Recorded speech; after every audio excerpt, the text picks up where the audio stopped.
At some point, I realized my husband hadn't bought red wine for 2 years. For a period of time, my husband would come home from work, pour a glass of red wine, and sometimes another.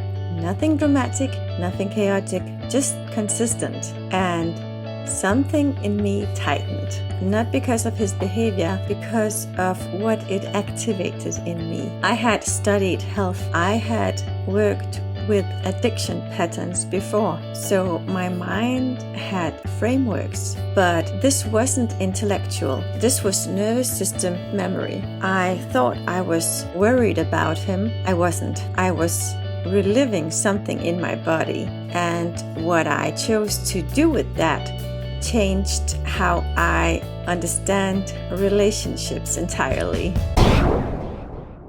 If you are new here, I teach how lasting change happens through the nervous system. Not just how to regulate your nervous system, but how to help it integrate new experiences, build capacity, and support real identity change. That's what this channel is about. And this experience became one of the clearest examples of that in my life. I grew up around alcohol that wasn't enjoyment.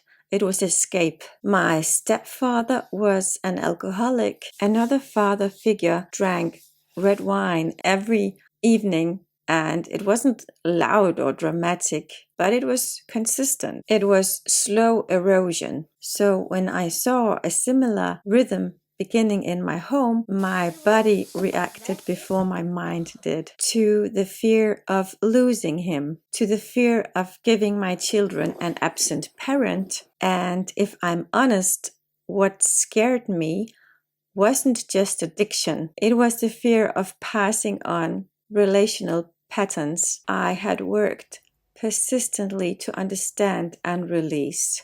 My nervous system wasn't reacting to wine. It was reacting to the possibility of repeating what I had already survived. It was protecting my children from a future that existed only in my memory. So I made a decision. As long as there were no real signs of harm, no absence, no escalation, no withdrawal from family life, I would not try to control him. I would look at myself. If I was so activated by his coping mechanism, where was I coping? The answer was uncomfortable.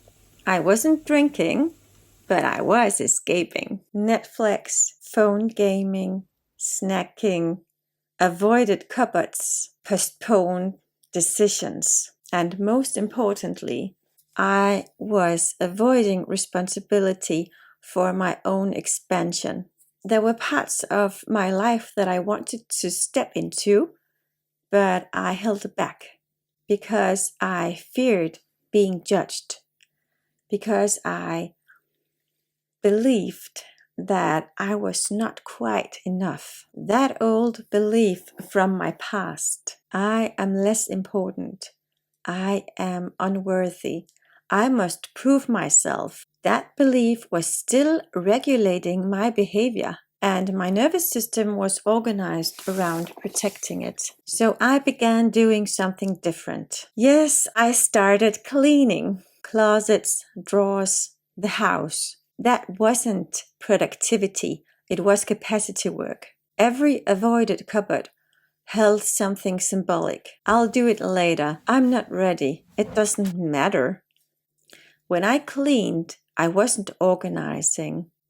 I was confronting avoidance. But beyond that, I began feeling what was underneath: the shame, the unworthiness, the fear of being evaluated and seen, the fear that if I stepped forward fully, someone would confirm my deepest belief: you are not enough. That was the real activation.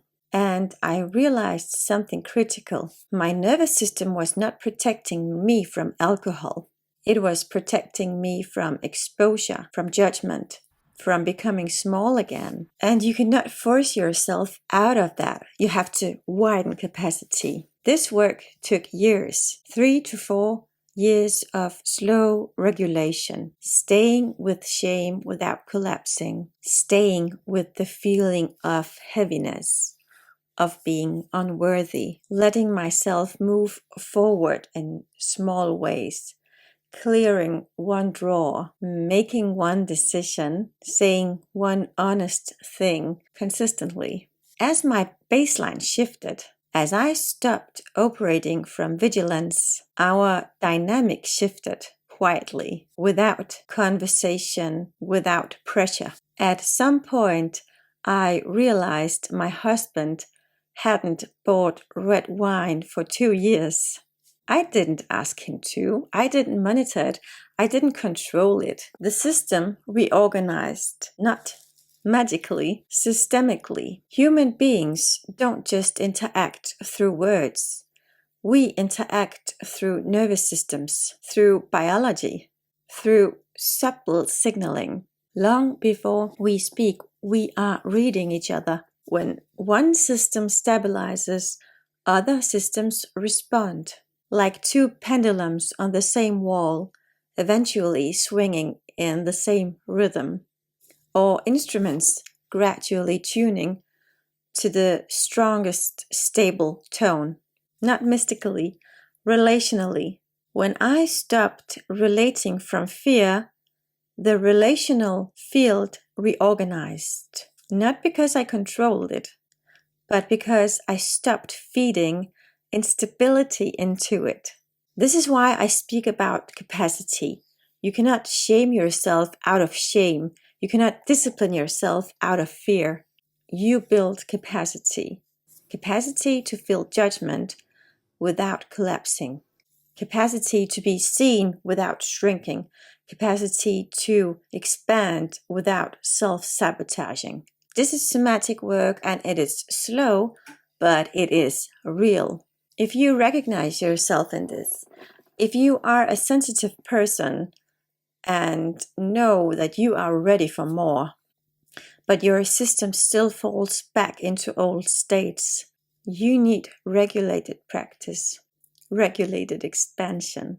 That's why I created the 7 capacity builders.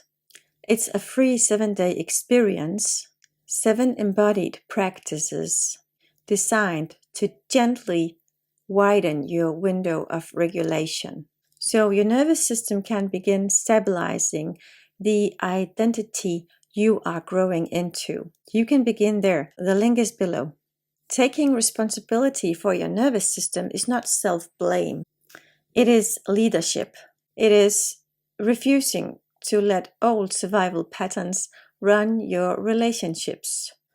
Sometimes life is not asking you to fix someone else. It is asking you to stabilize yourself. And when you do, the mirror softens. Here we work with regulated expansion, identity integration, and building the internal stability that allows you to carry your next level. You are welcome to stay. I see you in the next video.